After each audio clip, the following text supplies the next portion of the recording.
Halo teman-teman semua, saya Mentari, mahasiswi Ilmu Komunikasi Universitas Airlangga Surabaya.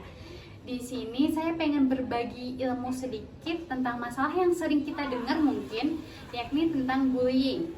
Bagi kalian semua yang lagi stay at home dikarenakan wabah COVID-19 lagi melanda, yuk mari dengerin video ini supaya waktu kalian lebih bermanfaat dan enjoy ini. Mungkin saya dan teman-teman semua sudah tidak asing lagi dengan kata bullying. Data menunjukkan salah satu tindak kejahatan yang sering terjadi di Indonesia adalah bullying. Pada awalnya, mungkin bullying hanya terjadi di ranah pendidikan. Namun, seiring perkembangan zaman, pada masa sekarang, bullying juga banyak kita temui di sosial media. Yuk kita bahas satu persatu. Pertama, bullying dalam dunia pendidikan. Bullying merupakan duri di iklim pendidikan di Indonesia. Bagaimana tidak, dari tingkat sekolah dasar hingga tingkat perguruan tinggi, bullying masih sering kita jumpai. Sikap senioritas, tidak menghargai orang lain, tidak menghormati orang lain, bahkan sikap seolah merasa mempunyai semuanya menjadi penyebab pemicu adanya bullying. Menurut penelitian OECD, Program for International Student Assessment atau PISA, tahun 2018 menyebutkan bahwa 41% siswa di Indonesia mengaku pernah mengalami yang namanya bullying. Contoh kasus bullying dalam dunia pendidikan di Indonesia. Pertama, kasus yang menimpa Farhan, seorang mahasiswa Universitas Gunadarma pada tahun 2017. Berawal dari guyonan biasa hingga tindakan yang mengandung kekerasan dialami Farhan selama 2 tahun. Hal ini pun diproses dan ditindaklanjuti oleh pihak kampus yang pada akhirnya pelaku bullying dijatuhi hukuman selama 12 bulan diskorsing. Sedangkan Farhan akibat kejadian tersebut menderita depresi dan stres pada saat itu. Kasus kedua, pembulian yang berujung kematian yang menimpa seorang taruna di Makassar yang bernama Aldama Putra.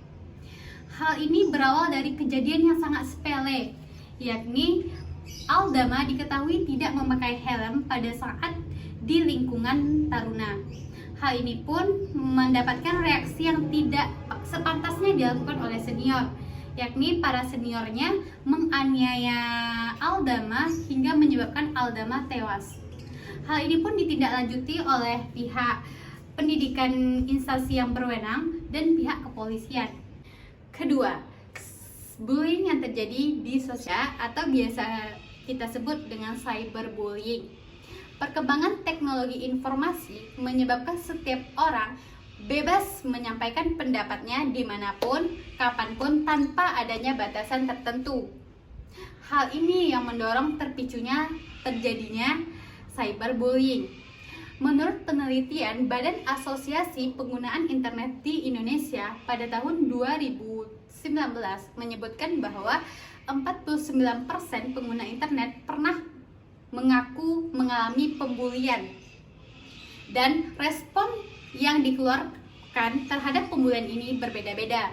Sebanyak 31% dari pengguna internet yang dibully hanya membiarkannya saja.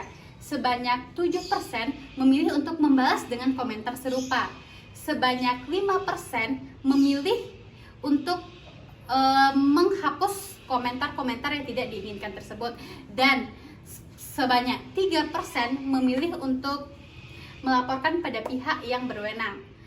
Hal tersebut kembali ke individu masing-masing yang dibully, tergantung mungkin pendapatannya atau kepribadiannya, atau bahkan tergantung kondisi mentalnya sendiri ketika dibully.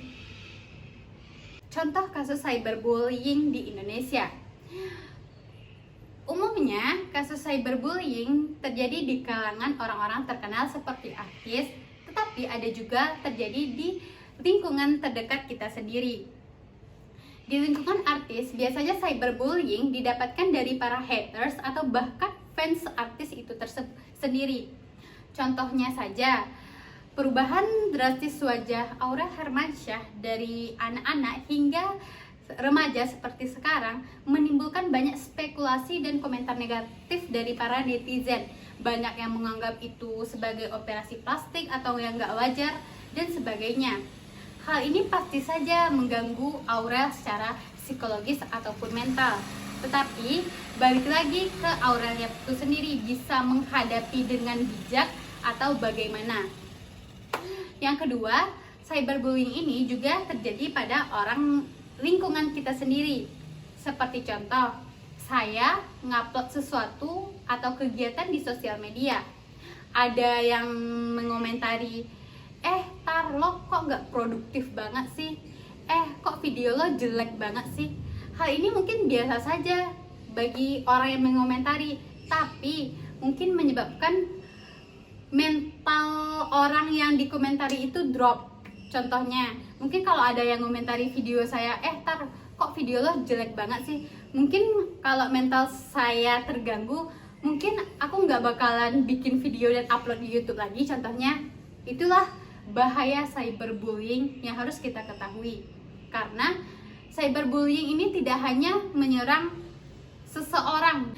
Melihat bahaya bullying secara langsung maupun cyberbullying, apa sih yang harus kita lakukan supaya terhindar dari yang namanya bullying? Yang pertama, kita harus percaya diri. Yang kedua, kita nggak boleh lemah.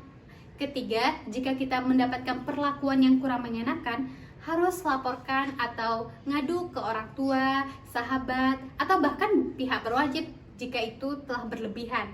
Yang keempat, kita harus menerima kekurangan kita dan menghargai orang lain. Ke mall sama papa beli sepatu. Sampai jumpa di lain waktu.